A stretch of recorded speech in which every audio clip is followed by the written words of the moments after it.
Antarctica. इस नाम से ही जहन में एक विशाल बर्फीले जंगल की तस्वीर उभरती है। एक ऐसा महाद्वीप जो अपने चरम पर है, जहां तापमान बहुत नीचे गिर जाता है और हवाएं बेतहाशा रफ्तार से चलती हैं।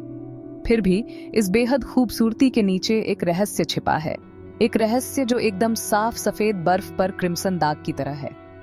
यह है ब्लड फॉल्स, एक प्राकृतिक अजूबा जिसने वैज्ञानिकों और साहसी लोगों को समान रूप से मोहित और हैरान किया है। एक विशाल ग्लेशियर की कल्पना कीजिए, जिसके बर्फीले चेहरे को पानी के झरने ने तोड़ दिया है। लेकिन यह कोई साधारण झरना नहीं है। क्रिस्टल क्लियर पानी की जगह किनारे पर खून जैसा लाल रंग का एक बहुत तेज प्रवाह गिरता है, जिससे नीचे की बर्फ पर दाग लग जाते हैं। ये किसी डरावनी फिल्म के सीन जैसा है, जो मोहित करने वाला और बेचैन करने वाला दोनों है। आखिर ऐसा क्या हो सकता है जो इस तरह की चीज का कारण बने? यह ब्लड फॉल्स की पहेली है, एक रहस्य जो एक सदी से भी ज्यादा समय से बना हुआ है। ब्लड फॉल्स के आकर्षण को समझने के लिए पहले उस जगह की खूबसूरती को समझना होगा। एंटार्क्टिका पृथ्वी पर किसी भी अन्य जगह के विपरीत है।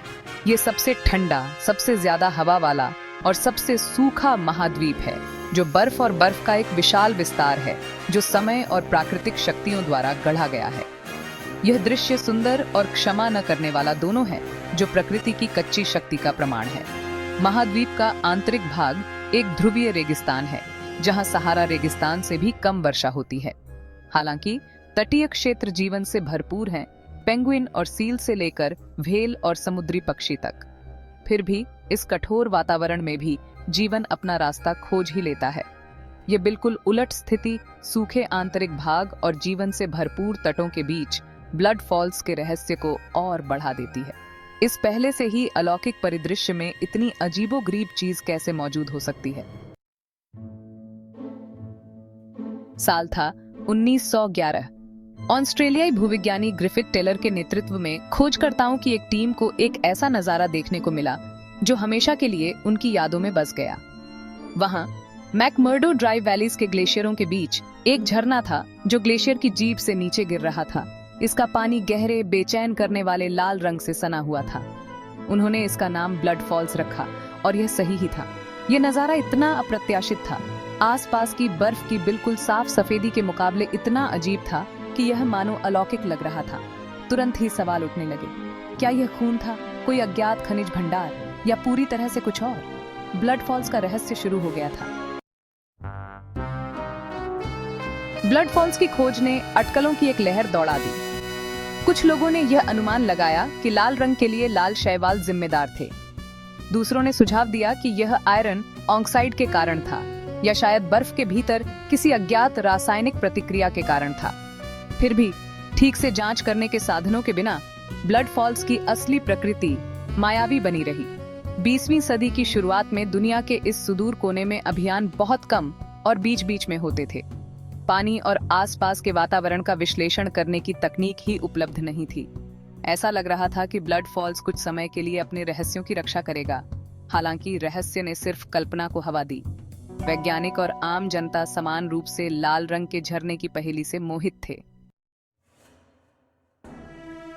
Section 5, the iron hypothesis, a plausible explanation. जैसे जैसे तकनीक में तरक्की हुई, वैज्ञानिक आखिरकार ब्लड फॉल्स के रहस्य को गहराई से समझने लगे। पानी के नमूनों से पता चला कि उसमें लोहे की मात्रा बहुत ज्यादा थी, जिससे इस सिद्धांत को बल मिला कि लाल रंग के लिए आयरन ऑक्साइड जिम्मेदार थे। जिस तरह लोहे के एक टुकड़े पर जंग लग जाता है, उसी तरह हवा के संपर्क में आने पर पानी में मौजूद लोहा ऑक्सीकरण कर रहा था, जिससे पानी गहरा, जंग लगा हुआ लाल हो गया था। लेकिन यह लोहा आ कहां से रहा था, और यह इस विशेष जगह पर इतना केंद्रित क्यों था? इसका जवाब यह पता चला, ग्लेशियर के नीचे खारे पानी और प्राचीन रोगाणुओं की एक छिपी हुई दुनिया में था। एक ऐसी क्रांतिकारी खोज होने वाली थी जो पृथ्वी और उसके आगे के जीवन के बारे में हमारी समझ को बदल देगी। Section 6, unveiling the truth, scientific breakthrough. 21वीं सदी में ही ब्लड फॉल्स के असली रहस्यों का पर्दाफाश शुरू हुआ। उन्नत तकनीकों का उपयोग करके वैज्ञानिकों ने पाया कि ब्लड फॉल्स से बहने वाला पानी एक हिमनद झील से निकलता है, जो लाखों वर्षों से बर्फ के नीचे फंसी हुई है। उन्होंने पाया कि यह झील बेहद नमकीन और लोहे से भरपूर थी, जो लाल रंग के स्रोत की व्याख्या करती है। लेकिन सबसे आश्चर्यजनक खोज अभी बाकी थी। उन्होंने पाया कि पानी सूक्ष्म जीवन से भरा हुआ था। हालांकि ये आपके औसत रोगाणु नहीं थे। ये छोटे जीव एक ऐसे वातावरण में जीवित रहने के लिए विकसित हुए थे जहां पूरी तरह से धूप और ऑक्सीजन नहीं थी। ऊर्जा के लिए पानी में मौजूद लोहे और सल्फर यौगिकों पर निर्भर थे। यह एक ऐसी खोज थी जिसने जीवन की सीमाओं के बारे में हमारी समझ को चुनौती दी थी। Section 7, microscopic life thriving in extremes. Blood Falls के रोगाणु चरमपंथी हैं, ऐसे जीव जो उन परिस्थितियों में फलते फूलते हैं जिन्हें अधिकांश जीवों के लिए प्रतिकूल माना जाता है।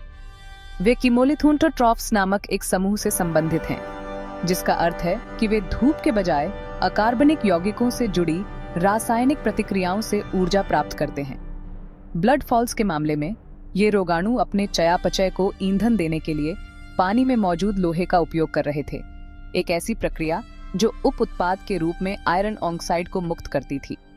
यह खोज क्रांतिकारी थी। इससे पता चला कि जीवन उन वातावरणों में भी मौजूद हो सकता है जिन्हें कभी रहने योग्य नहीं माना जाता था, यहाँ तक कि किलोमीटर बर्फ के नीचे भी। पृथ्वी से बाहर जीवन की खोज के लिए इसके महत्वपूर्ण निहितार्थ थे। अगर जीवन ब्लड फॉल्स की चरम परिस्थितियों में फल फूल सकता है, तो शायद ये बृहस्पति के चंद्रमा, यूरोपा के बर्फीले महासागरों में या मंगल की सतह के नीचे भी मौजूद हो सकता है। Section 8, subglacial mysteries, a hidden world. Blood Falls को खिलाने वाली हिमनद झील की खोज ने अन्वेषण का एक पूरा नया क्षेत्र खोल दिया। वैज्ञानिकों ने महसूस किया कि अंटार्कटिका की बर्फ की चादरें सिर्फ बंजर भूमि नहीं थीं, बल्कि संभावित रूप से झीलों और नदियों के विशाल परस्पर जुड़े नेटवर्क का घर थीं, जो अद्वितीय और अज्ञात जीवों को आश्रय देती हैं। ये हिमनद वातावरण समय कैप्सूल की तरह है, जो लाखों वर्षों से पृथक पारिस्थितिक तंत्रों को संरक्षित करते हैं। उनका अध्ययन करने से पृथ्वी के अतीत की एक झलक मिलती है और जीवन की सीमाओं और अन्य ग्रहों पर जीवन की संभावना के बारे में मूल्यवान अंतर्दृष्टि मिलती है। ब्लड फॉल्स, जो कभी एक जिज्ञासा थी, एक छिपी हुई दुनिया के लिए एक खिड़की बन गई है, जो पृथ्वी पर जीवन की अविश्वसनीय विविधता और लचीलापन का प्रमाण है। Section 9, implications for life beyond our planet. Blood Falls के चरम वातावरण में फलते फूलते सूक्ष्म जीवन की खोज के पृथ्वी से बाहर जीवन की खोज के लिए गहरे निहितार्थ हैं। ये सुझाव देता है कि जीवन हमारी सोच से कहीं अधिक सामान्य और अधिक अनुकूलनशील हो सकता है, जो उन जगहों पर मौजूद होने में सक्षम है जिन्हें हम कभी रहने योग्य नहीं मानते थे। वैज्ञानिकों का अब मानना है कि हिमनद महासागर, जैसे बृहस्पति के चंद्रमा यूरोपा और शनि के चंद्रमा एन्सेलेडस पर पाए जाते हैं, समान पारिस्थितिक तंत्र को आश्रय दे सकते हैं।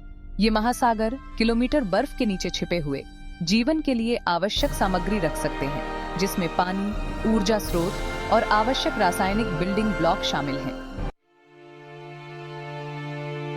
Section 10, the allure remains, Blood Falls beckons. आज ब्लड फॉल्स वैज्ञानिकों और पर्यटकों के लिए एक प्रसिद्ध गंतव्य बना हुआ है। इसकी बेहद खूबसूरती और दिलचस्प रहस्य दुनिया भर के पर्यटकों को अपनी ओर आकर्षित करता है। लेकिन ब्लड फॉल्स सिर्फ एक पर्यटक आकर्षण से कहीं बढ़कर है। यह उन अविश्वसनीय खोजों की याद दिलाता है जो सबसे अप्रत्याशित जगहों पर हमारा इंतजार कर रही हैं। जैसे जैसे हम अपने ग्रह और उसके आगे का अन्वेषण करते रहते हैं, हम आशा और प्रेरणा के प्रतीक के रूप में ब्लड फॉल्स को देख सकते हैं। यह हमें याद दिलाता है कि जीवन दृढ़ है, सबसे चरम वातावरण में मौजूद रहने में सक्षम है, और यह हमें खोजते रहने, अन्वेषण करते रहने के लिए प्रोत्साहित करता है, क्योंकि हमें अभी तक अपने ग्रह से परे जीवन का प्रमाण मिल सकता है, शायद किसी ऐसी जगह पर जो ब्लड फॉल्स की तरह ही अप्रत्याशित हो। Section 11, conclusion, an enduring enigma. Blood Falls Taylor Glacier की बिल्कुल साफ सफेदी के खिलाफ अपने खून जैसे लाल झरने के साथ रहस्य की स्थायी शक्ति और वैज्ञानिक खोज की असीम क्षमता के प्रमाण के रूप में खड़ा है। जो एक उत्सुक अवलोकन के रूप में शुरू हुआ, वह एक छिपी हुई दुनिया में एक खिड़की के रूप में विकसित हुआ है, जो स्वयं जीवन की हमारी समझ को चुनौती देता है। ब्लड फॉल्स की कहानी हमें याद दिलाती है कि हमारे ग्रह में अभी भी कई रहस्य हैं जो उजागर होने का इंतजार कर रहे हैं। ये महासागरों की गहराई से लेकर अंटार्कटिका के बर्फीले मैदानों तक हमारे ग्रह की प्रणालियों की अंतर संबंधितता को उजागर करता है और यह हमें अन्वेषण करते रहने, सवाल पूछते रहने और प्रकृति की हमें आश्चर्यचकित और चकित करने की शक्ति को कभी कम नहीं आंकने के लिए प्रेरित करता है।